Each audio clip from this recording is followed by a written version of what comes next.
Hello students, so this is my third lecture on the demand analysis. Already we have learned in my first video, we have learned about the meaning of demand and the types of demand. And the second video we have learned about the factors affecting demand. For that I have made a shortcut also to remember the answer, that is P3 Latif, price of other goods, and population, advertisement, consumer taste, habit and preference, income level of the consumer, and fashion. So this is my third video on the demand analysis. In this video we will learn about the meaning of individual demand, the meaning of market demand, individual demand schedule and curve, market demand schedule and curve, distinguish between individual demand and market demand.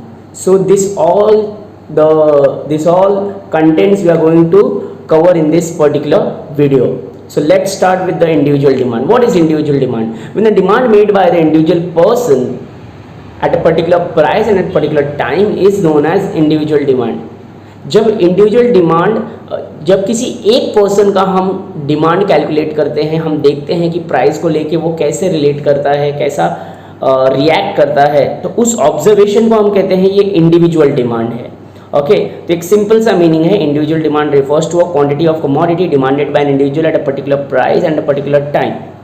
Okay, यहाँ पे आप देख सकते हैं मैंने एक mister A का observation यहाँ पे दिखाया है. यहाँ पे समझो कि मिस्टर ए है जिसका ये ऑब्जर्वेशन हम देख रहे हैं.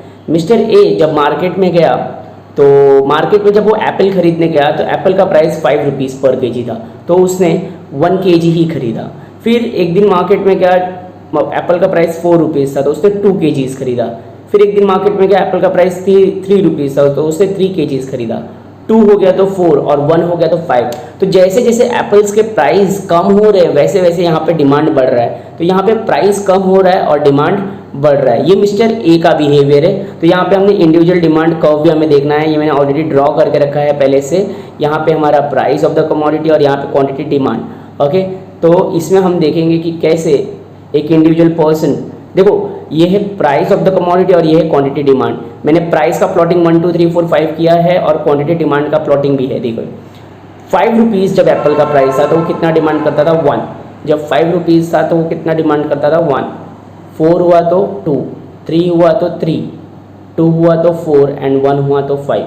तो इन सारे डॉट्स को टच करते हुए एक कर्व निकालेंगे और ये हमारा इंडिविजुअल डिमांड कर्व बन गया. तो इतना इजी है, आप बहुत आसानी से, और ये सिंपल सा शेड्यूल फॉलो करिए. इसके अंदर ज़्यादा कॉम्प्लिकेशंस मैंने डाला नहीं है, बहुत सिंपल है इसको समझने के लिए. तो ये हमने देखा इंडिविजुअल डिमांड का मीनिंग हो गया, इंडिविजुअल डिमांड शेड्यूल और इंडिविजुअल डिमांड कर्व. नेक्स्ट हम देखेंगे मार्केट डिमांड. अब मार्केट डिमांड पढ़ने के लिए हमें मार्केट का पूरा ओवरऑल डिमांड पढ़ना पड़ेगा. अब मार्केट में सिर्फ एक ही कंज्यूमर नहीं होते, बहुत सारे कंज्यूमर्स होते हैं. तो बहुत सारे consumers at a time apples के प्राइस कम होने पे कितना डिमांड बढ़ता है, उन सब के डिमांड को हम एडिशन करके, सबको हम प्लस करके देखते हैं कि टोटल डिमांड कितना है, उसे हम कहते हैं मार्केट डिमांड. आसान शब्दों में market demand refers to a total quantity of commodity demanded by all the consumers present in a market at a particular price and particular time. तो एक समय पे जब सारे कंज्यूमर्स एक पर्टिकुलर प्राइस पे कितना डिमांड करते हैं उसे हम कहते हैं मार्केट डिमांड. ये हम देखेंगे शेड्यूल में. देखिए मैंने एकदम इजी वाला शेड्यूल बना के दिया है आपको. ये है प्राइस, ये है मिस्टर ए का behaviour, mister B, mister C. अब ए प्लस बी प्लस सी कर देंगे तो हमें मार्केट डिमांड में, मान लो मार्केट में सिर्फ 3 ही जन थे, mister A, mister B, mister C. अब तीनों के डिमांड को आप प्लस कर दोगे तो मार्केट डिमांड पता चल जाएगा. और तीनों का डिमांड इंडिविजुअली देखोगे तो वो इंडिविजुअल डिमांड है. तो हमने मिस्टर ए का बिहेवियर देखा था कि मिस्टर ए जब एप्पल 5 रुपीज़ था तो 1 केजी खरीदता था. एप्पल का प्राइस जैसे 4 रुपीज़ हो गया तो वो 2 केजीज खरीदने लगा. एप्पल का प्राइस 3 हो गया तो 3 केजी, 2 हो गया तो 4 केजीज, 1 हो गया तो 5 केजीज. बट मिस्टर बी थोड़ा अलग था, वो 5 रुपीज़ में 2 केजीज खरीदता था, 4 रुपीज़ में 3 केजीज, 3 रुपीज़ में 4, 2 रुपीज़ में 5, 1 रुपीज़ में 6. और मिस्टर सी उनसे भी अलग था. मिस्टर सी कैसा बिहेव करता था कि 5 रुपीज़ पे वो 6 केजीज खरीदता था, 5 रुपीज़ पे 3 केजीज खरीदता था, 4 रुपीज़ पे 4, 3 पे 5, 2 पे 6 और 1 पे 7. बट अगर इन तीनों को प्लस कर देते हैं तो 1 + 2 + 3 कितना होता है, 6. 2 + 3 + 4 कितना होता है, 9. 3 + 4 + 5 12, 4 + 5 + 6 15, 5 + 6 + 17 18. तो ये है हमारा मार्केट डिमांड. तो जब मार्केट में एप्पल का प्राइस 5 रुपीज़ पर केजी था तो हम टोटल मार्केट में डिमांड एप्पल का देखते थे कि 6 kgs बिकता था, बट जैसे एप्पल का प्राइस 1 रुपीज़ हो गया तो मार्केट में एप्पल का प्राइस बढ़ गया 18 kgs का। तो ये है मार्केट डिमांड का शेड्यूल। अब है मार्केट डिमांड का कर्व। ये कर्व मैं आपके सामने बनाऊंगा। मैंने पहले से ये जो एक्स एक्सिस और वाई एक्सिस हमने पहले से बना के रखा है, ये एक्स एक्सिस है, ये वाई एक्सिस है।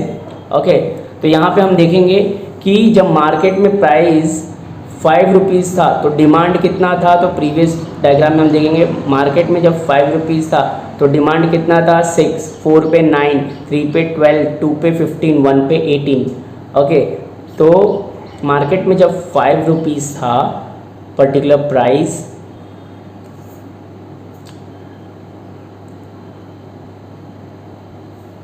मार्केट में जब 5 रुपीज़ था तो डिमांड कितना था 6।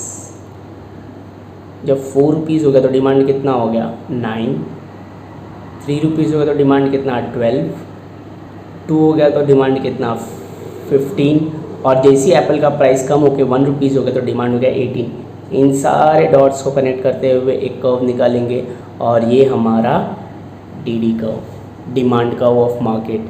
तो ये हमने देखा जैसे इंडिविजुअल डिमांड का आपने कर्व निकाला है वैसे ही आपको मार्केट डिमांड का भी निकालना है, लेकिन टोटल सारे कंज्यूमर्स के डिमांड को कैलकुलेट करके निकालना है।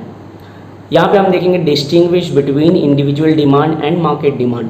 इंडिविजुअल डिमांड, ये डिस्टिंग्विश को पूछने के भी अलग अलग तरीके हैं। डिस्टिंग्विश की तरह भी आ सकता है, आपको एग्री डिसएग्री भी आ सकता है कि there is no difference between individual demand and market demand.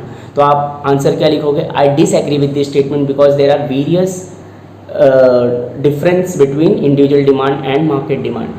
तो आइए हम देखते हैं individual demand. It refers to the demand for a product by a single consumer, and market demand means demand of the product by all the consumers in the market. Okay, that individual demand curve for the individual is relatively steeper or market demand is relatively flatter. Or individual demand means a demand made by a single buyer and market demand means demand made by the all the consumers in the market, okay, at a particular price and particular time. तो ये distinguish between, तो इस video में हमने cover किया individual demand और market demand. Okay, ये आपको एग्ज़ाम में बहुत इम्पॉर्टेंट है, कैसे भी पूछ सकते हैं लोग। इसको डिफाइन की तरीके से पूछ सकते हैं, गिव रीज़न की तरीके से पूछ सकते हैं, शॉर्ट नोट्स के तरीके से पूछ सकते हैं, लॉन्ग आंसर में भी आ सकता है।